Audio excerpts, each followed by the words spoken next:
এই মুহূর্তে দেখুন আজকের শাটডাউন, আজকের কোটা সংস্কার আন্দোলন নিয়ে ইসলামী আন্দোলন বাংলাদেশ পীর সাহেব চরমরায়ের বিশাল একটি মিছিল আপনারা দেখছেন।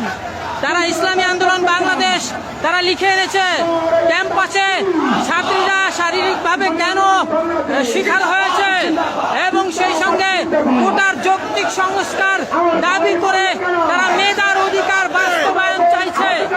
দর্শক, ভিডিওটা শেয়ার করবেন, শেয়ার করলে ফ্রেন্ড লিস্টে থাকা বন্ধু বান্ধব প্রিয়জন এলাকাবাসী দেশবাসী সবাই জানবে। চলুন আমরা একটু দেখি যে পীর সাহেব চরমোনাই অনুসারীরা কি পরিমাণ আছে। ইসলামী আন্দোলন বাংলাদেশ পীর সাহেব চরমোনাই এই মুহূর্তে বিজয়নগর দিয়ে মিছিল করে এগিয়ে যাচ্ছে। দর্শক, এখনই শেয়ার করে দিন, মোবাইল ডাটা কিন্তু তেমন কাজ করে না, আপনারা শেয়ার করে দিন। যখন মোবাইল ডাটা কাজ করবে তখন কিন্তু অনেকেই দেখবে আপনার ফ্রেন্ড লিস্টে থাকা বন্ধু বান্ধব। এই মুহূর্তে ঘড়ির কাঁটা মিলিয়ে নিন, 4টা 32 বাজে, 4টা 32। আজকে জুলাইয়ের 18 তারিখ 2024 বৃহস্পতিবার। দর্শক, এই মুহূর্তে জনমুক্তি আন্দোলন লাইভে আছে।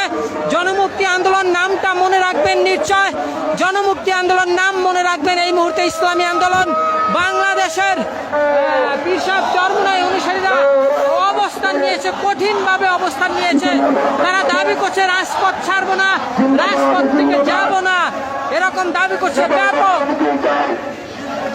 নেতা নয়, নিতে চাই। এবং তারা দাবি করছে যে রাষ্ট্রের সমস্ত কিছুর পরিবর্তন চায়। আমরা দেখছি তারা কিন্তু এগিয়ে এসেছে। এই মুহূর্তে তারা পল্টন অবস্থান নিচ্ছে।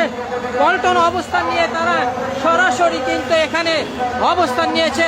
দর্শক, এই মুহূর্তে আমি আছি পল্টন বিজয়নগর এলাকা। এই যে এইটা দেখছেন, এইটা কিন্তু পল্টন, আর এই পাশে এইটা বিজয়নগর। দেখুন, ছাত্রদের পক্ষে তারা মাঠে নেমেছে এবং ছাত্রদের যৌক্তিক আন্দোলনগুলো মেনে নেওয়ার জন্য তারা কিন্তু দাবি করছে। হ্যাঁ বলেন, এদিকে আসেন, বলেন।